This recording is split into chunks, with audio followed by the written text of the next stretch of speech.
Good afternoon. We're going to start our meeting, and I'll call the meeting to order and say, note that all of our trustees are present except Veronica, whom I expect momentarily, and Emily, hopefully as well, will be here soon.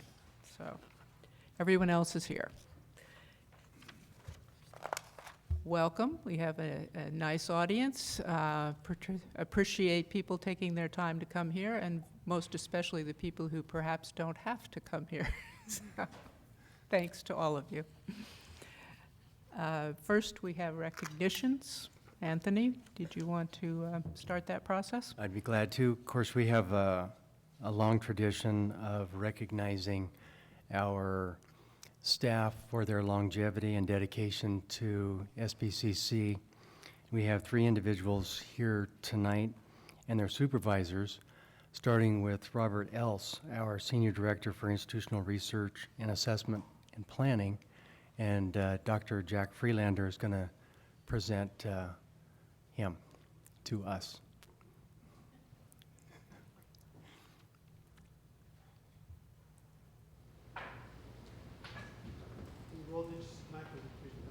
Robert Else's presentation.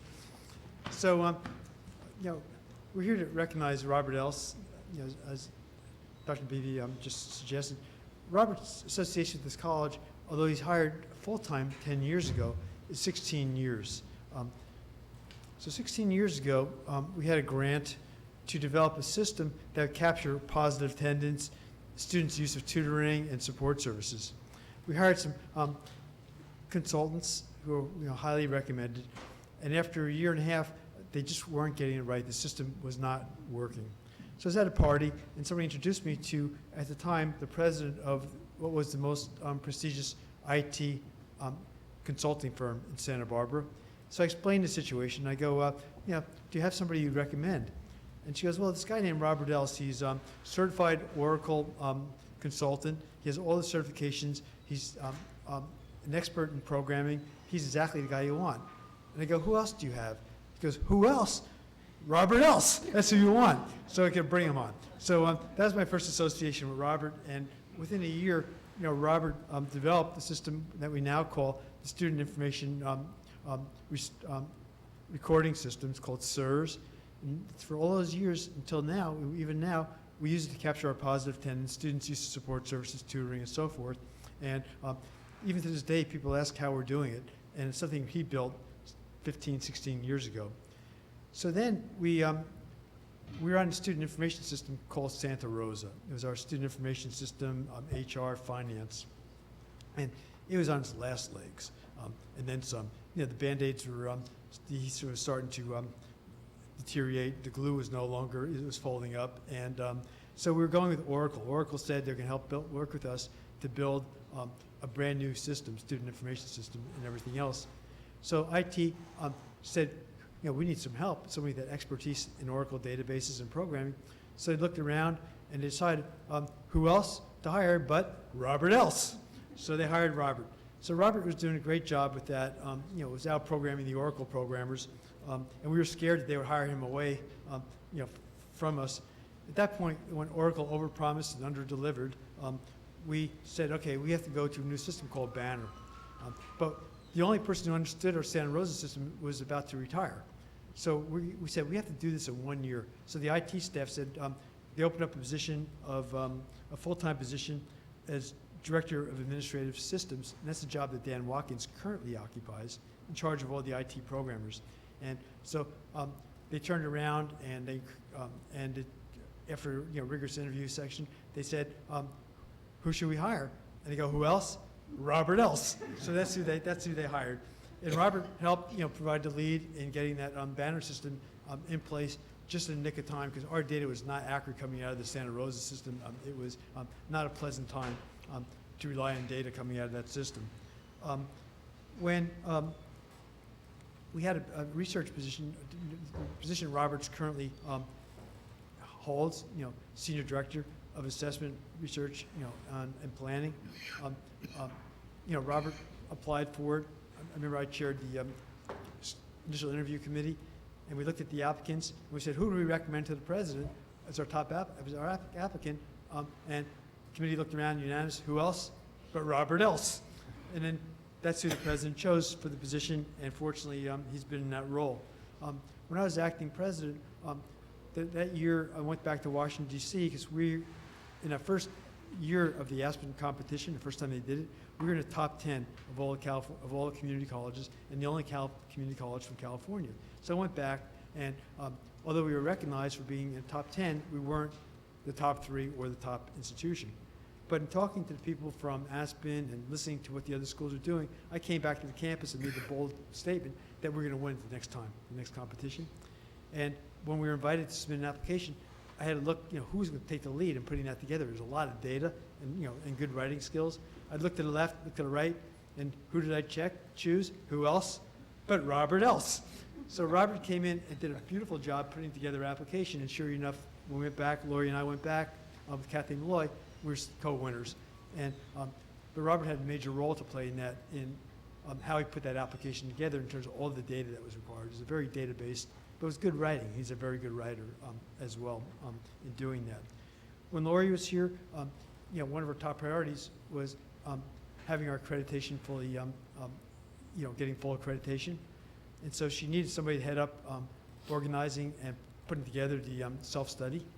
So she looked to the left, looked to the right, and who else did she decide to choose? Who else but Robert Else? So Robert, along with Priscilla, took the lead in putting together our self-study, organizing, doing a lot of the data stuff that was needed, pulling all the chapters together, and needless to say, our accreditation went very well, and we got a lot of compliments on the report. And Robert and Priscilla worked day and night, weekends, they're here all the time, so they had a new name called Robzilla.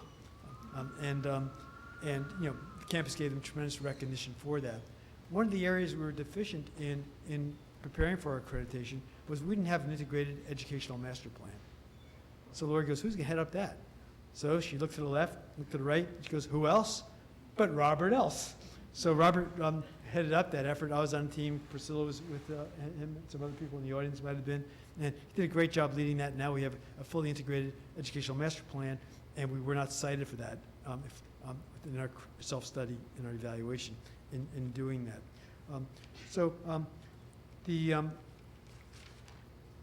Robert has gotten a lot of accolades from the staff. I'm already over my time, so I won't read the glowing comments. If you happen to walk into a bar or a restaurant with entertainment, and you see a big sign saying instigators, and you look at who's behind that piano stool, or standing behind a tall stand-up bass, it's who else but Robert Else. Robert, that's what he does in his spare time when he's not programming and doing all the things he does. He's a great musician, and his band constantly gets invitations to play. So we all owe a great deal of gratitude and appreciation to who else? Robert Else. Robert Else.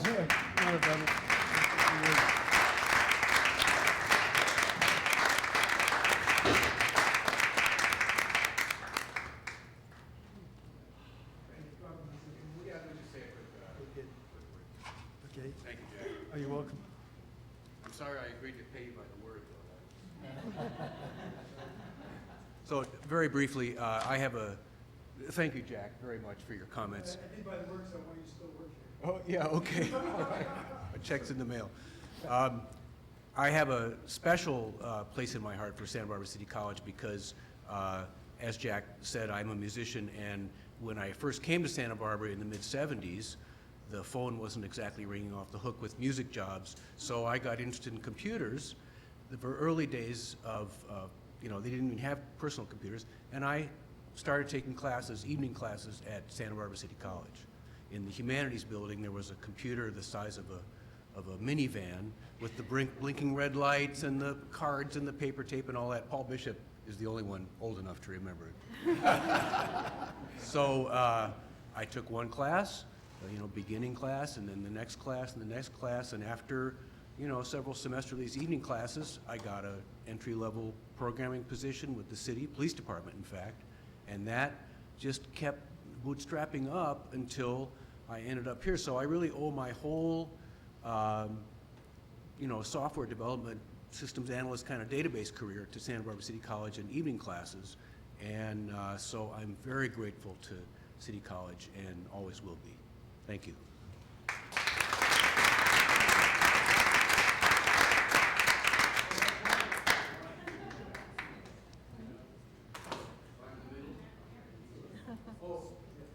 It's such a pleasure not to wear a tie.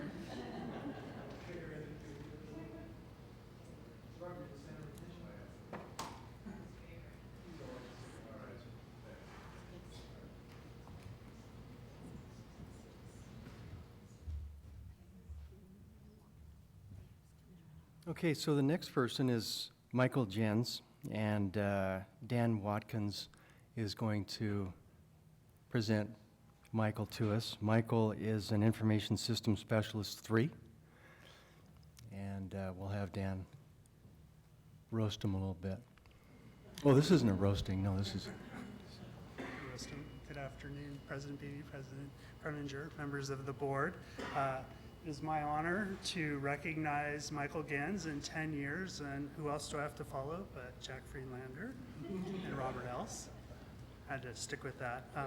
Michael actually has been here a number of years, 10 years, but before that he was actually an LTA in the computer science department in 1996. So he came from our classes in our institution way back then, and he was also part-time waiter at El Encanto, right?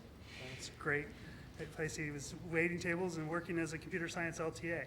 But Michael has a tremendous role in our department, and it is an amazing individual in that he provides the integration for many of our systems like Canvas, Starfish, DegreeWorks, all of the systems that take the information out of our ERP, which is Banner, which Jack alluded to, and makes those rosters and data sync up. It's usually Michael works, and he's also in charge of our single sign-on. So the ability to log into our portal and then access all these other systems in large part is due to Michael's efforts. So we call it Michael Works. What's really cool about it too is he's presented at CNIC, which is our state organization that provides internet access to all the California community colleges, and then also our CISOA conference, which is our Chief Information System Officer Association. So all the 118 community college districts send all their technical people there. And Michael gives presentations on SSO, and they say, we don't have Michael at our institution. How do we do what you're doing there?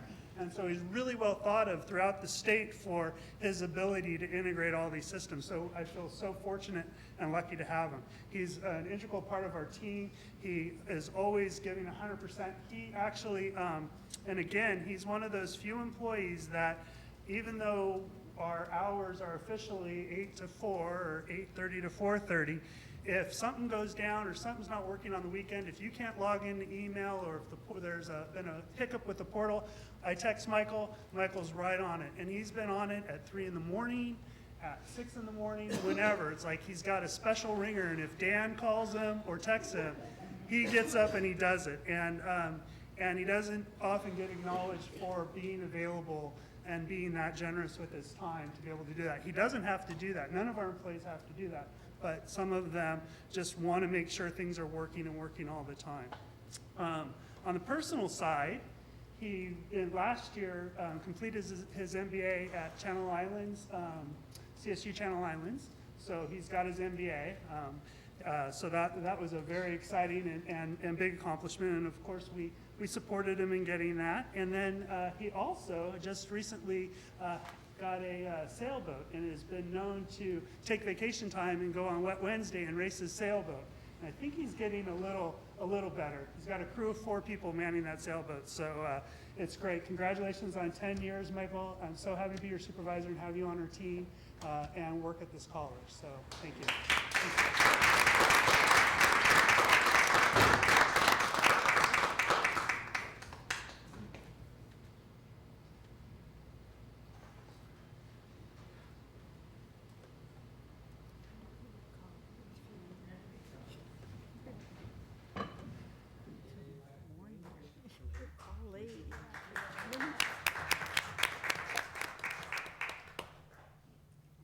So our last person, but certainly not least, is Kathy King. She's a laboratory teaching assistant, and she's been here 10 years. Julie Smith is going to present her to us.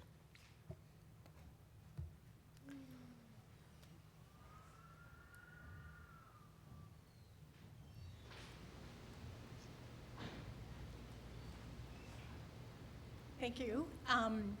I think we have a theme today. We have people who've been here 10 years in one position, but they seem to have been here before they actually started that position. And the same thing happened with Kathy Trujillo King. Kathy actually came to the ECE department as a student and graduated from our program. She then became an intern, which is a paid hourly position to work at the lab school. She did that for 2 years. Then she took over one of the classrooms and was the lead teacher in a classroom for a year before she started doing the ECE LTA position.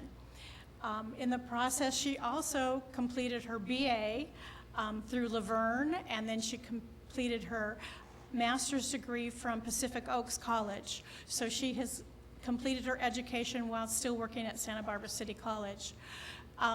The one thing I want to tell you about her, though, is that she is available on the weekends for students, but on Sundays, if you look at her calendar during the fall, it will say, "I'm not available, it's football season." And she does not answer emails on Sundays during football season.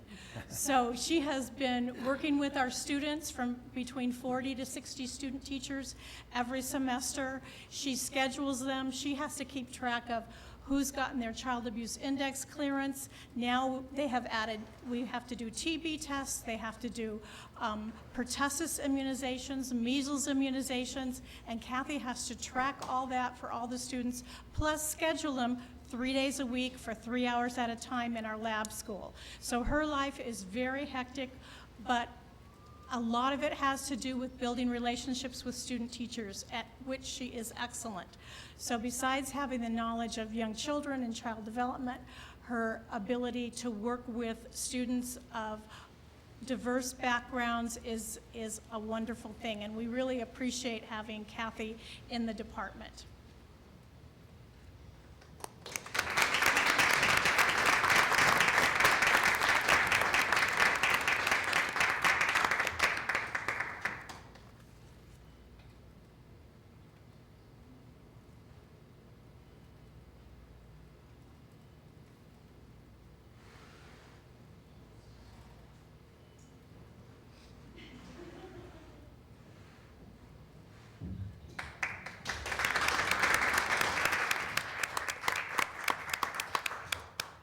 So that ends our portion of the board agenda.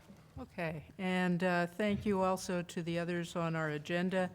I noted we had a total of 8 people and 115 years of service to the college, and that's really wonderful. And Kathy, Michael, and Robert, thank you. As board members, we know Robert a little better, and one of the things we know about him that Jack didn't mention is that he has an extraordinary collection of celebratory shirts. And he is wearing one. Next item is public comment. Angie, no one? Okay. We now go to approval of the minutes. Could I have a motion to approve both August 2nd and August 11th minutes? So moved. Marty moves, Craig second. Any corrections, discussion? Okay, all in favor? Aye. Aye. Opposed? Minutes are adopted. We move now to the report from the Academic Senate. Priscilla, welcome.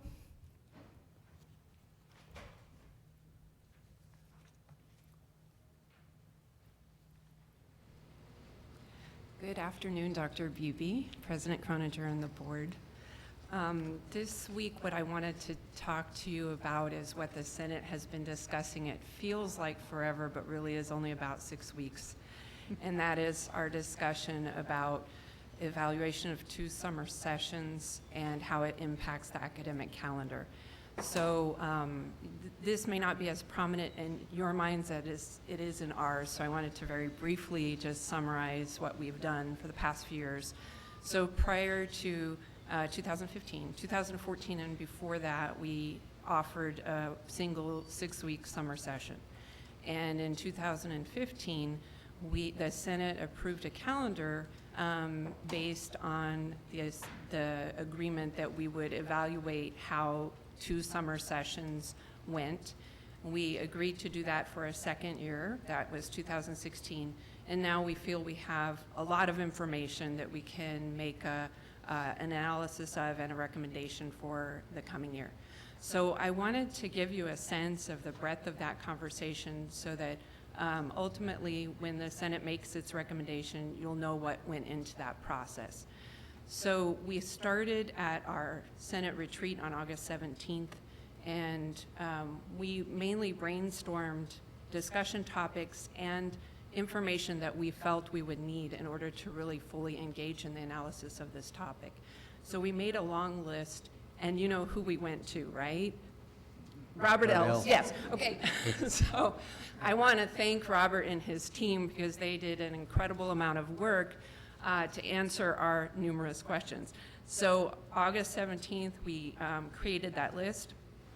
We had meetings on August 31st and September 14th to get the results of that information and to talk about what we were learning. And our recommendation will come on September 28th, Wednesday of next week. And we have a few more items to hear about before we take action on it. So there's a long list, and I apologize, it won't take that long, but it is a lengthy list because I want you to understand the breadth of what we've been looking at. So there are 7 categories of information that we have looked at. The first is from institutional research assessment and planning, and Robert and Z. Reese in particular have contributed to that. So several subsets of quantitative data. We asked these questions, the number of students enrolled, their persistence rates into fall semester, the number who took prerequisite courses in sequence across 2 summer sessions and how that impacted their fall performance, student success rates overall, fill rates of classes, and an FTS comparison across summers. We also received the results of 2 large surveys, the first from students, including comments. It was completed by 1,538 students, and an employee survey that went to all groups completed by 1,099 people, including 70% of the full-time faculty, and that's an astonishingly high response rate for any group. We also had presentations by our EVP of Ed programs, Dr. Jarrell, and these included topics and include an additional topic we'll hear from about next week, basics of college funding, understanding the impact of FTS change as it relates to 2 summer sessions, information about online courses offered during the summer, FTS target required to reach budget projections, and his recommendation about the academic calendar. We heard from Controller Lindsay Mass regarding financial accounting of 2 summer sessions, from CSEA President Liz Auchincloss, who shared the findings from the classified staff survey on workload issues, from IA President Cornelia Alzheimer and IA Representative Anna Parmalee, who presented their analysis of the potential impact of 2 summer sessions. From next week, we'll be hearing from Associated Student Government Senator Sebastian Rothstein on the student perspective, and then also Student Support Services Division representatives, Lori Vasquez and Guyer Schuyler, who will share survey data about access to student services during 2 summer sessions. So that's the list of information we heard. But we also have been talking about other discussion items related to it, and some of the issues that we've discussed and we'll talk about again next week are student access to classes, accelerated completion possibilities for students, the impact of 2 summer sessions on pedagogy and assessment, the impact on divisions and departments that depend on staff to offer classes such as LTAs and lab techs, workload issues for staff throughout the college, and the potential for overload and burnout. So I wanted to summarize by, saying that was a long list to listen to, but I wanted to make sure that everybody understands that our conversation has been very thorough and comprehensive, very detailed, and that whatever recommendation the faculty makes, I would urge the college and the board to consider it very seriously. Thank you. Thank you, Priscilla. Anybody have any questions? Peter? I just want to express my appreciation for all of that work done. I mean, you come across as being really serious in your approach to understanding the complexity of the issue, and I really admire that. Thank you very much. Thank you so much. Anyone else? Questions? Thank you, Priscilla. Appreciate that. Next, our report from Associated Students. Dylan?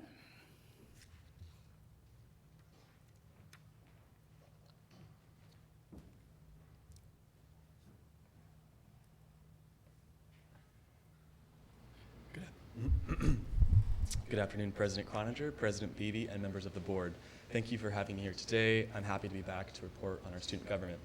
The Student Senate has made remarkable progress so far this semester. This month, we approved our goals for the year. They are 4 in all. 1, to find the best talent to serve on the ASG. 2, identifying and working to alleviate student need on campus. 3, escalating our communication and representation with all the students we represent.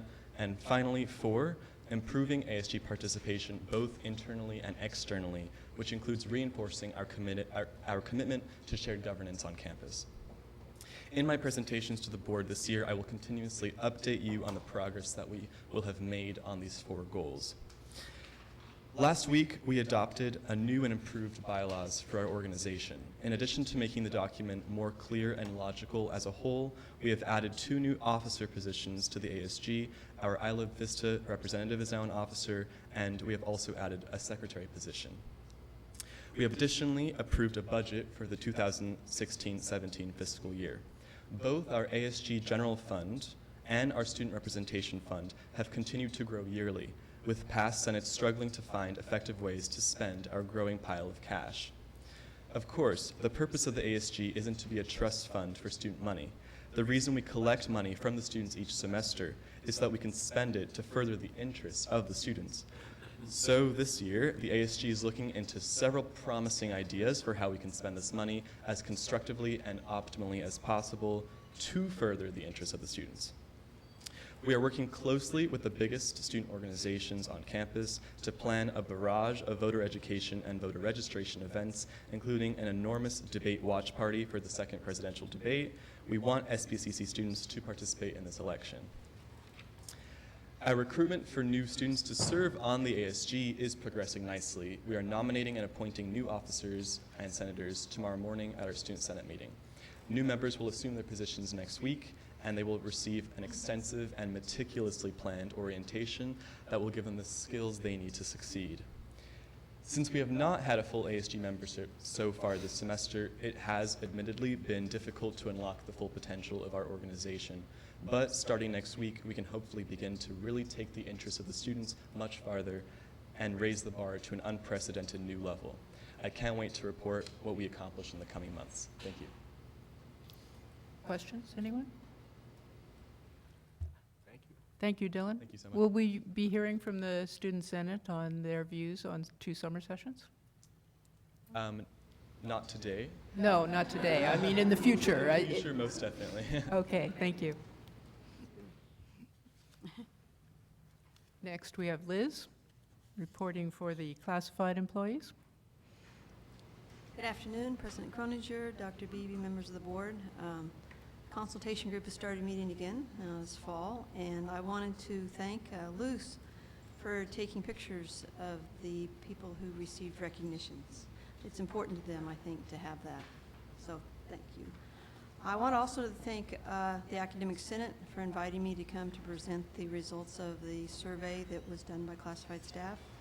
As you know, there's an impact to classified staff with the way things are going now with the summer sessions, so I appreciated all the effort that the Senate's going into to look at all sides of the issue and the ability to present our side of it. And we're waiting to see what the Senate does next week. I also wanted to say, we talked about President Beebe's, if I were president, what would I do? And we appreciated the fact that maybe he did it to break out the responses by groups. Because he sent the responses of everyone, but then he broke it out to give to CPC by groups, because the council, the group had asked to see what the staff actually thought, so we appreciate it. I know he spent lots of hours reading through every single survey, and we appreciated that. We also talked about the vision statement, and we picked a couple of people to be on the CPC Plus, and we went over the document that CPC had that kind of outlined the process, so we look forward to participating in that. And we talked about the budget, the need for the 5-year plan. And that's about it. Any questions? Enough. That's a lot. Yeah. That's a lot, all right. Any questions, folks? Okay, thank you, Liz. And now, Dr. Beebe, your turn. Yeah, I wanted to spend a little time talking about an event that we had this last Tuesday. That was an all-day event, went from 9 o'clock in the morning until about 3:30 in the afternoon. And it was at the West City campus, or the West Campus. And it was to bring about awareness for student suicide. And it was called Send Silence Packing. And the idea is that when students contemplate suicide, they suffer in silence. And an element of this was to make sure that students understand that to seek help is really a strength. It's not a weakness. And it really is something that students need to know about. What was stunning about the presentation that was put together was they took 1,100 backpacks, each representing one student that committed suicide in the United States. There's 1,100 students that commit suicide every single year in the United States. 1,100. I mean, that's a staggering number. And the goal was not only to demonstrate the magnitude of the problem, but also make sure that people realize that awareness and encouragement to become help-seeking individuals when they're up against this kind of a thing is really, really important.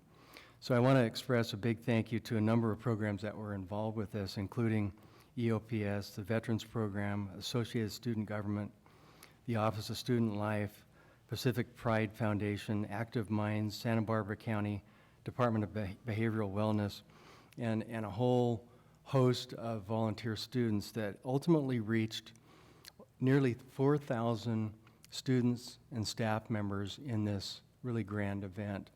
And I also want to give a big shout out to superheroes of Roxanne Pate and the Wellness Connection team who kind of organized all of this. So really proud of this effort and proud of what they've accomplished with this and bringing light to a very difficult situation. That's the end of my report. Well, thank you. That was an amazing event, and it's good to hear about it for everyone. So, Craig? Yeah, there was a really nice article in this morning's news press about it with a nice photograph. It was very nice. Very positive. Now we have reports from board members, and I just wanted to mention, since we have suspended our subcommittees, we don't have those reports, but what we do have is the reports on what we as board members may have been doing, things that we have attended, or college events or community events, things like that, that we can be thinking about reporting. And also, we have an ad hoc committee, and I will include that in comments, but I wanted to ask each of you, did you have any reports for this week or this month? Since Marty? No, I just wanted to thank, I think it's probably you, about putting the board goals for this year on the on the website. And I checked them this morning, and they have been edited, and, I mean, put in a good way, not, Well, I think we thank Angie for. Oh, Angie, for- okay, I for wasn't really- sure. I don't Okay. know how to operate the website. well, I know, it's amazing, but thank you, Angie, because now we can see them right there, and so it's good, thanks. And I noticed number 6 was added, which is student housing, which was a good thing to do, because we had talked about it, but anyway, so we've got a lot to do. Yeah, I did try to add in the language we discussed when we had our discussion. It was a good discussion. Yeah. We had a lot That of, was good. participation, so, thank you. Mhm. Okay, well, I have a couple of things to mention. I attended 2 receptions for our new president, Dr. Beebe. One at the Fielding Institute, which was very impressive. We had a tremendous turnout of educators from community colleges, 4 years. Henry Wang was there. I believe Jeff Green told me that he'd never seen this many senior educators, chancellors, and college presidents together in one place before. And so it was really a lovely event. And also a wonderful foundation-sponsored reception for Dr. Beebe, which was, well, it was beautiful and very well attended, sponsored by the Visionary Circle for the foundation, and enjoyed both of those events. Our ad hoc committee on mitigation of impacts on the communities has met twice since our discussions. The first one was kind of an organizational meeting, and then we went on to have a second meeting. The first meeting, our first item was to hear from Anthony about the reports on his first day survey, which has been mentioned earlier today, and particularly the responses that were relevant to the weaknesses of SBCC that might then feed into issues we want to think about as this committee gathers information. So we had, among those issues, we had really 5 of them in terms of our focus in general. And then we talked about our role, and we identified our role as listening and learning about impacts, real and perceived, from the college and the community, probably more from the community because we're focusing on impacts on the community, but we're also interested in hearing from college people. And we're interested especially in those areas where there may be positive steps or things that we can do that would help mitigate. And then the results of that listening, we intend to bring back to the board whenever we can identify possible policy issues or other actions that the full board might be interested in. So that's the general direction where we're heading. As I mentioned, we included items from the survey. We also talked about the impact of decreasing enrollments, the internal discussions we're having about sizing and composition of the college, the development of housing, whether it might or might not be limited or targeted to certain populations who may need housing, like our disabled students who have much more difficulty getting on campus and around campus. So if they were closer, this could be a good thing. Veterans, foster children, or other types of students that might particularly benefit. We talked about improved transportation options for students living throughout the district, whether we might make progress on that. Student behavior as an issue of concern to the community, and I know a lot of work was done with the MESA group on that, but it still remains an issue. And working in partnership with local entities like the City of Santa Barbara, Goleta, Isla Vista, Carpinteria, any of those local entities that might be interested in issues that affect them. And we also noted particularly the housing issue. And then our second meeting, we developed the idea of meeting first to listen with various city officials, And that meetings currently planned are with Helene Schneider and Paul Casey. That was our second meeting. We talked with them about impacts that they perceive.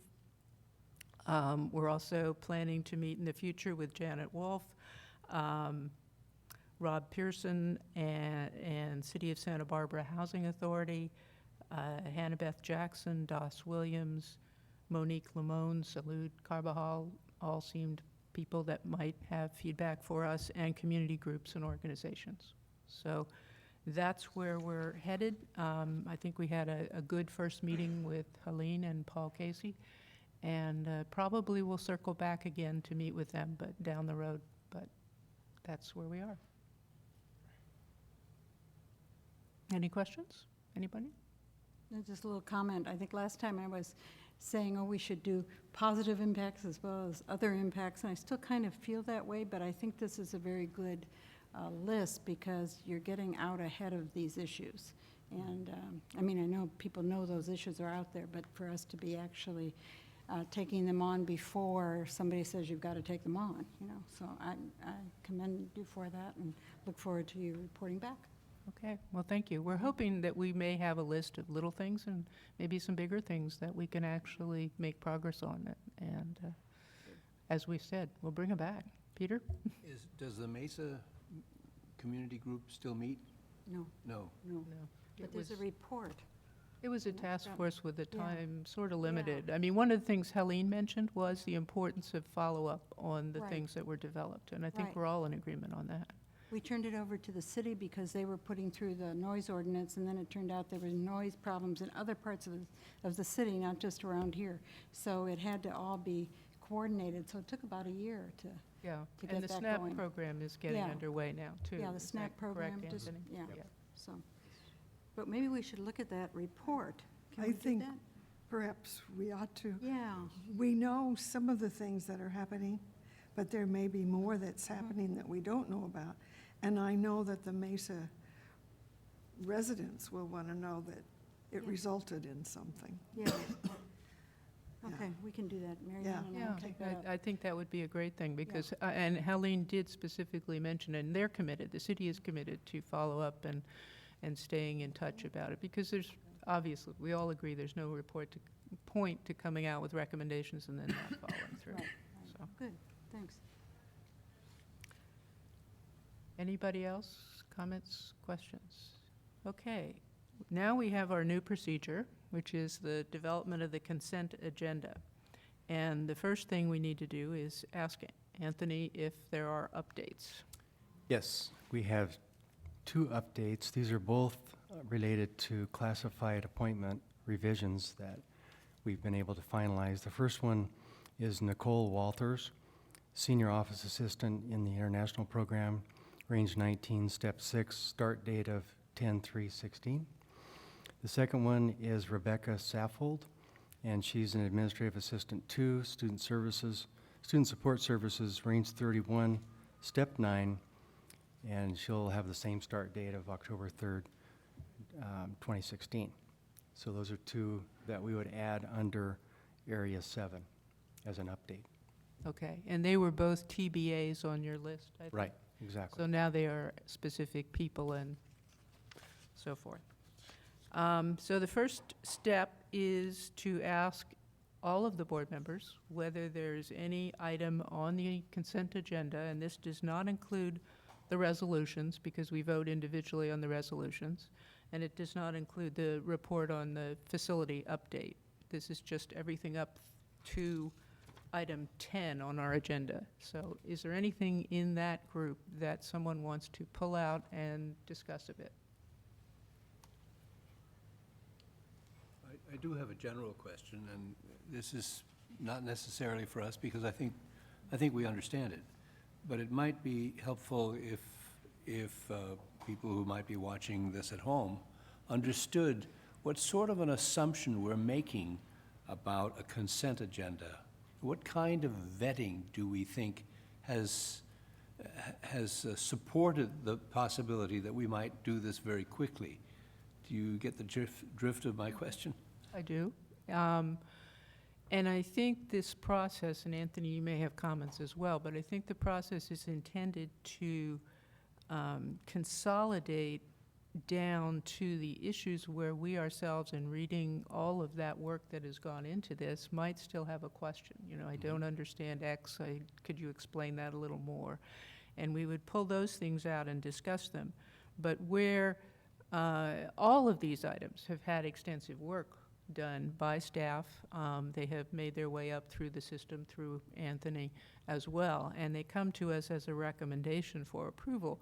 And where we really don't have any questions as we review them, and this frequently happens, for example, with the class approvals or the personnel matters, you know, we can vote on them together. So Anthony, do you have any Yeah, comments? we're basically talking about standard items that are non-controversial, regular, kind of occurring items that you've seen in the past, that you're familiar with, that typically don't need further explanation. Obviously, you're certainly welcome to pull any item in the areas of what we're talking about here, which is 7 through 9, and get further explanation. We have staff to be able to address any of those concerns. But it really enables you all to spend your time focusing on the things that are non-standard and may need a further explanation. So that's the essence of it. That helps. Well, that's essentially what I had understood to be the case. And it does shift, to a certain extent, more of the burden of vetting and responsibility on the staff, who by agreeing to have it placed on a consent calendar, knowing that most likely we're just going to vote yes, it places an added burden, maybe just a little bit, to be more certain that this is really the way it is. And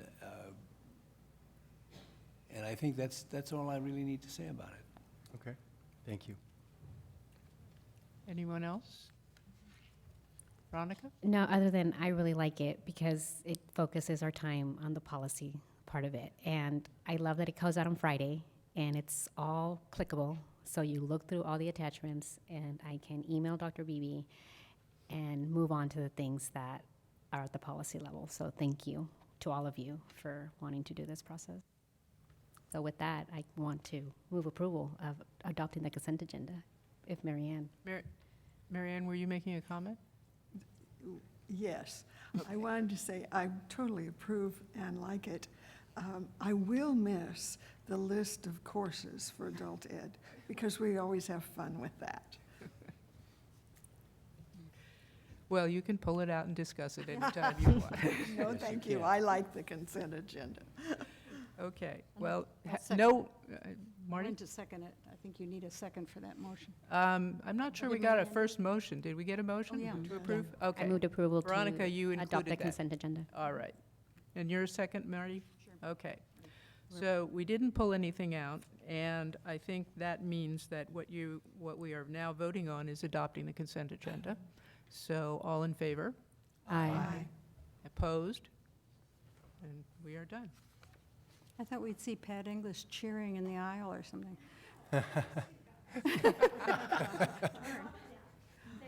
Don't go far. Yeah. You can come talk to us anytime you want if you really, really miss us. Okay, we now go to item 10, business service items, which is resolutions that we need to actually vote individually. Is Joe not going to come up for that, or are you, Joe? He was waiting till 7 o'clock when You he. don't Vice have to. President Joe Sullivan can come up and present this item.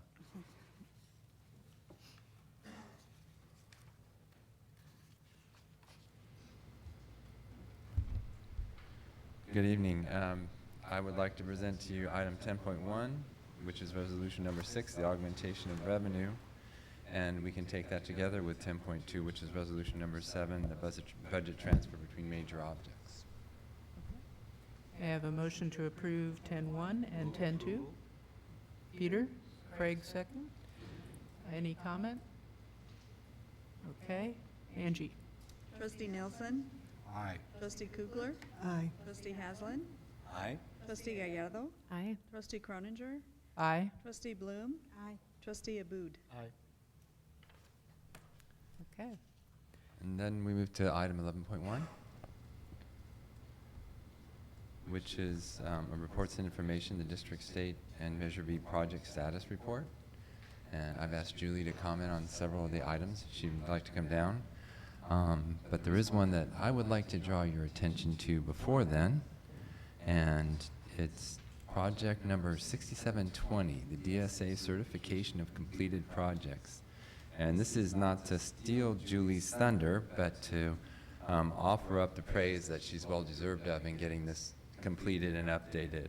This was a project that's literally taken years, lots of time, energy, and effort, and to have all completed construction projects under DSA's purview that are not currently under construction certified is a huge accomplishment. So thank you, Julie.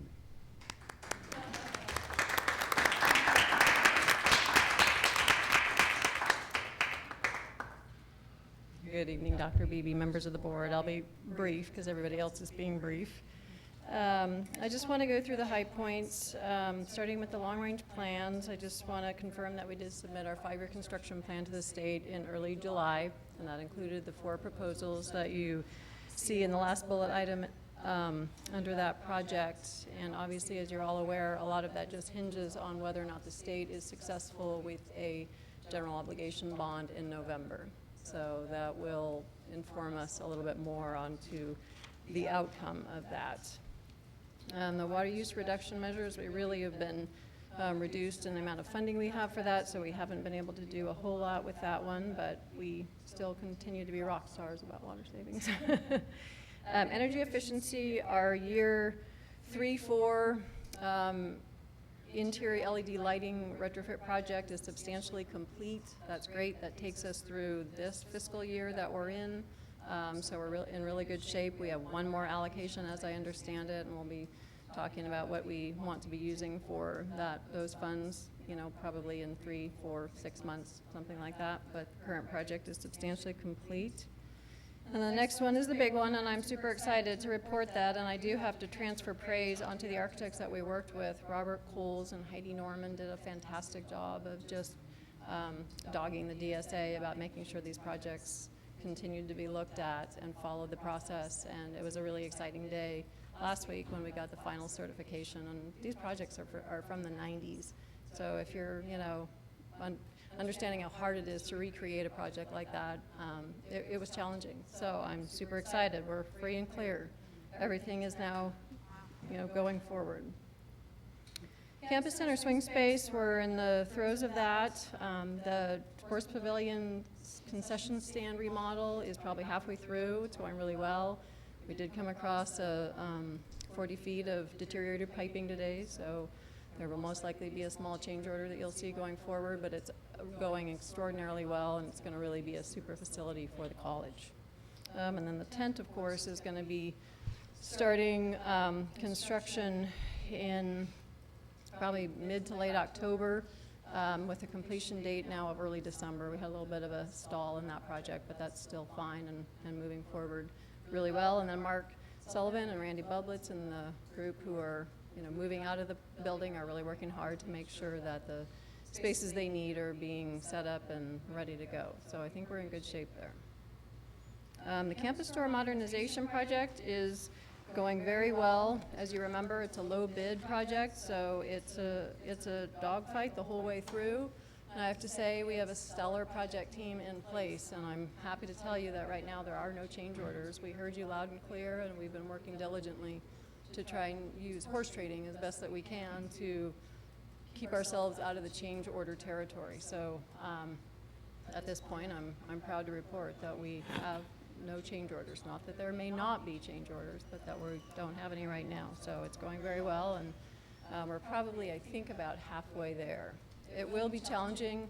That project is running slightly delayed. We came into a major obstacle with the condition of the building not being per the as-built, a familiar story.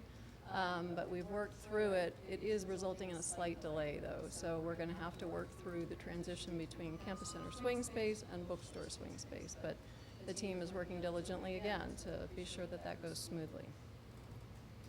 I'm going to jump down to the 2015-16 state scheduled maintenance projects.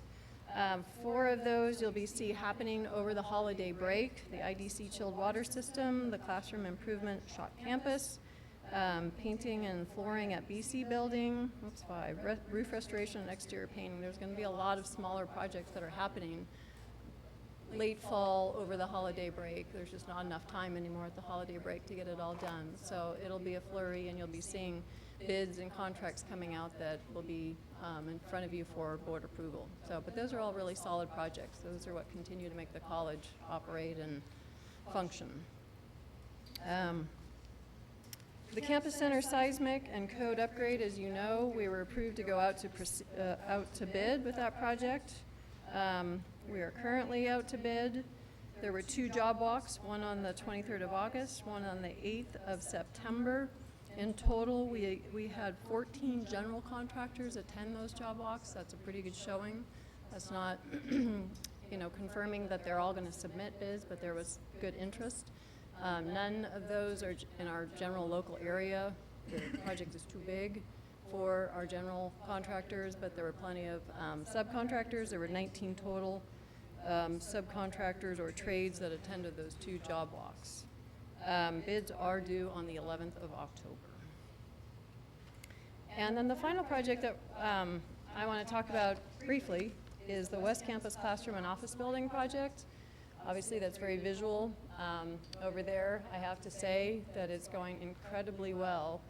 And it's kind of poignant that we end on this project because, while we always talk about change orders and we roll our eyes and we are always unhappy when we have them, I have to point out that we've been under construction now for 9 months, and we've gotten through earthwork, concrete, structural steel, and the decking. And I've only brought 2 credit change orders to you for approval. And I want to say this project team is doing a fantastic job, and I can only stand behind them and say they're working diligently to bring these projects in. I get it that it's CM Multi-Prime, that gives us a lot more control, but I'm really proud of them, and I really just want to point that out, because we don't talk about it when we don't have change orders. We just talk about it when we do have change orders. So that's it. Does anybody have any questions? Peter. Just a question on the campus center. Where are we staging it? Where will the new temporary center be? The swing space for the campus center? Yeah, that's the term I was thinking of. It's a wide variety mixed bag. I mentioned that there's going to be a tent in the student services courtyard where the cafeteria operations will be. Several of the offices and other, like student life, will be in those modular buildings where Kaplan used to be. The food facility at the top of the stadium will be utilized as another food service support facility, somewhat replicating the JSB. On the West Campus, there's going to be the big trailer. If you've been over there, Mark Sullivan brought in a big barbecue trailer, and so that will provide another food service venue. Of course, there's the BC Snack Shop. And then the project that I was referring to tonight, the sports pavilion, that's kind of the replication of the, I think it's called Natural Bowls. So it's really, in a way, it's kind of an interesting experiment to kind of spread out the different food venues. And I believe there's also going to be 2 food trucks that are going to come into operation during this whole time also. So we meet regularly Thursday mornings, both the educational programs, Paul is there, his team's there, the business service team is there, and this is a really tough part of these projects, and so we work really hard to be sure that a lot of the details are really worked through and coordinated, and everybody kind of is on the same page and understands. And the bids are due October the 11th? Correct. Yeah. I've been monitoring the progress on the West Campus. I mean, it's just fantastic to see it actually go up. Do we have a date for completion? We're staying with our contract completion date, which is in the middle of the fall semester next year, and then opening of the building will be the spring semester of 2018. So everything is pointing that we're going to make that date. And again, a reminder, it's our first lead project. We're going to go through commissioning. We're going to, all the furniture has to be aired out and all the steps that are involved. So it's really exciting. Thanks.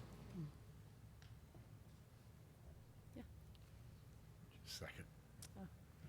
I have just a comment. It's very appreciated that you're informing us, reminding us that there are no change orders.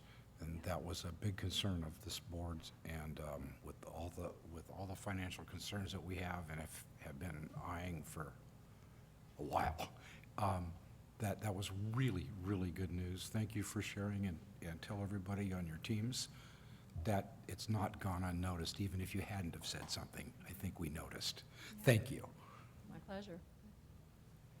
Great, thank you. I think Anthony wanted to say something, and I had a question. I just wanted to follow up a little bit on what Craig just said in terms of your great work, Julie, and what your team has been doing. I mean, you need to know how much Julie has on her plate, not just with these projects, but keeping everything kind of running on the college campus. And I've just been so impressed the last couple of months getting to know you and seeing all the great work that you and your team are doing. So thank you for that. Thank you. I wanted to comment, if no one else is there, that this is a report that had been coming to our facilities subcommittee, and I think it's helpful for all of us to see it together and get a chance to ask you questions. And because we haven't all spent a lot of time on it, I was just wondering, could you provide the context for the item that's called state project status, state scheduled maintenance projects, why you call it that and what it means? Annually, the state, not always, but most years, allocates to each district a grant that's based on essentially your FTE size or whatever. And that grant is allowed to either go towards instructional supplies or scheduled maintenance physical plant. So every year between educational programs and business services, we discuss, which, are we going to split it 50-50? How are we going to, split up the money? So what you're seeing here are the projects that were funded through those allocations in those fiscal years. And they follow a process similar to the capital outlay process, where we submit a 5-year plan, we submit our project proposals, they get approved by the state, and these are generally projects that fall under the $600,000 mark. This year, for instance, we have 2 major pieces of equipment that have failed and gone out, and so really glad we have these funds to be able to replace those pieces of equipment. So it's not the glamorous work, it's just the work that keeps everything functioning and kept together. So that's essentially that category of work. Thank you. I think that context is helpful. The other thing I was noticing with the campus center, one of the things that we discussed as a board pretty extensively in our retreat and the meeting after that, was that we would not see the decision point for the board on the bid for campus center until the first November meeting. Because at the same time, we expect to get the FCMAT report, and we wanted to see those together. So I just wanted to make sure you're aware of that timing consideration, which I'm sure you probably are. And then, Anthony, I was just going to ask, this report is really helpful. I was wondering if it would be possible to add a reminder to us. We're seeing it quarterly, right? Correct. A reminder to us of what the budget was and how we're doing on the budget, and what the schedule was and how we're doing on the schedule, which you have mentioned in your report, but when I read it, it's helpful to be able to remember it that way. I think some of that is, Yeah. for one of the projects, I remember specifically seeing that. I'm thinking of the ones that are in progress, that we're actually building, not the history. Oh, okay. I don't see any problem with providing that information. Do you, Julie? No. Okay. She's got it all, so I mean, Yeah. it really would be just a matter of embedding it in the report itself. So, yeah, we can take care of that. Does that bother anyone? Anyone concerned? This is a quarterly report. It's a quarterly in this report, so anyway, so yeah. come back then, but if there's something else in between, Yeah. I'm sure Julia will bring it to us. Yeah. Yeah, it's good. Okay. Great, thank you. Thank you, Julie.